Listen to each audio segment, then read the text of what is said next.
Hello, lovely people. It's Friday. That hurt. I had some cavities filled yesterday, and I started to do a video afterwards, but I was not in any condition to talk to anybody. My face, I was like this. Like, that's the weirdest feeling in the world, you know? They even put chapstick on my lips during the procedure, and like my lips felt like they were as big as my face. Like my top lip was up here and bottom was down here. It was interesting. It's not my favorite. I don't like the dentist. I really don't. The older I have gotten, the more terrified I am of shots in my mouth. I would rather give birth, natural childbirth, than have somebody give me a shot in my mouth. That's how I honestly feel about it. And I don't know where that's coming from, that as I've gotten older, I have gotten more terrified. But I got gas yesterday for the first time, and it helped a little bit. But ultimately, I sat and cried through the whole procedure, basically. So I don't know what that's about. It's a little alarming for me, because normally I can do a little bit of work, and I understand myself and my emotions enough to where that stuff is coming from. But for some reason, this whole dental thing, I can't wrap my head around it. It's like my body has this physical response to the panic and anxiety. And I mean, yesterday it wasn't awesome because I got there and their office was closed. My appointment was at 2 p.m. and I got there and their office was closed, locked, no one home. Hello? Yes, I have an appointment at your office at 2 o'clock. Where are you? They had an office meeting at one of their other locations, so that was weird. So they were about 15 minutes late, which means we were 30 minutes late getting started. And to explain to you what that must feel like for somebody who's already anxious as it is, I would liken that to taking a pre-workout only to get to the gym and find that the gym is in fact closed. And your juiced up butt can't do nothing about it. That's how I felt. So it was not awesome. The gas was good. I would encourage anybody who has anxiety, the gas did help. But yeah, the shots were, I was still aware that I was getting a shot in my mouth. In fact, I got 3 shots in my mouth, so that's fun. That's real fun. And today, my teeth are feeling it.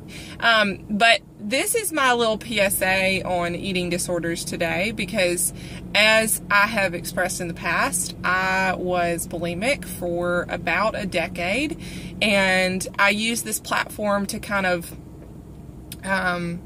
spread health and wellness information, but also as a cautionary tale for what this looks like on the aftermath, because a lot of people think about, and there's a lot of information out there about what people are struggling with when they are in the midst of that, or cautionary tales leading up to it, but nobody really talks about afterwards.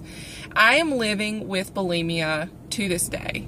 I have not, I haven't purged in a really long time. I mean, years, but I'm still living with the effects of that. Cavities being one of them. If you are making yourself throw up, you're exposing your enamel on your teeth to a lot of acid. I have a very healthy diet. I take great care of my teeth.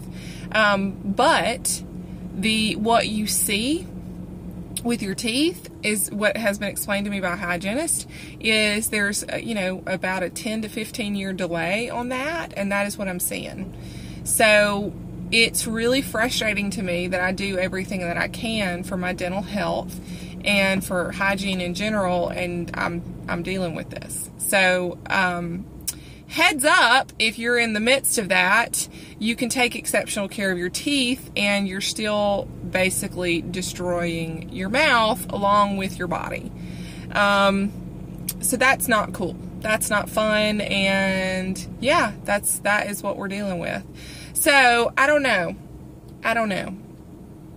You got to get it together. If you're struggling with that right now, I really urge you to reach out to somebody and seek help, because it is not something that you just one day wake up and decide you're not going to do that anymore.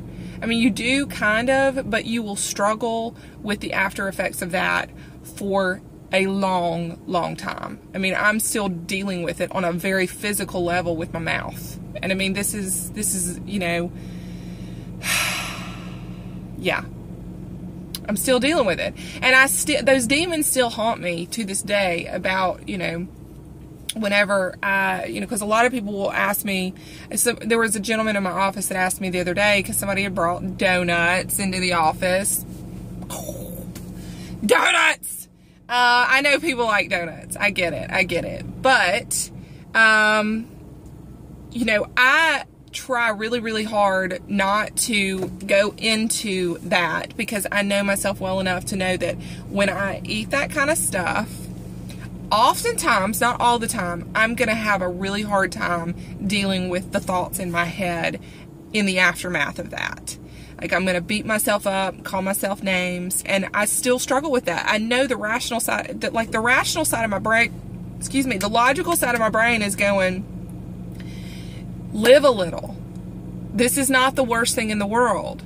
No, we don't really, you know, should we really be eating that stuff? No, but it's not the end of the world. I do enough good things for my health that one little bitty indulgence is not going to set me back. But mentally, I have to talk myself off of that ledge because I sit there on the ledge about to jump off.